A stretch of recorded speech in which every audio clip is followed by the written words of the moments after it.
que le principal obstacle ne sera pas tellement juridique, alors qu'il devrait l'être, c'est sa santé. Ah. C'est-à-dire que c'est un homme qui va avoir 80 ans.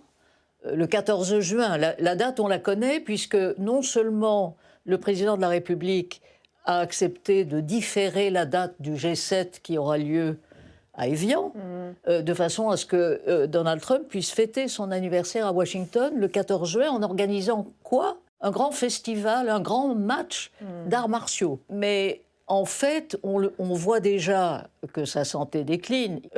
On le voit s'assoupir pendant des réunions, surtout quand c'est quelqu'un d'autre qui parle, évidemment, parce que ça ne l'intéresse pas énormément. Et puis surtout, ce qui est plus préoccupant, mais en fait, les journalistes à Washington n'osent pas le dire, c'est qu'il se lance dans un discours qui n'a plus ni queue ni tête. Enfin, il y a des moments où véritablement il perd le fil de ce qu'il raconte et ça devient parfois très bizarre. L'autre jour, il racontait que son épouse a l'habitude d'amidonner ses petites culottes. Alors vous vous agrippez, vous vous dites mais c'est le président de la première puissance du monde.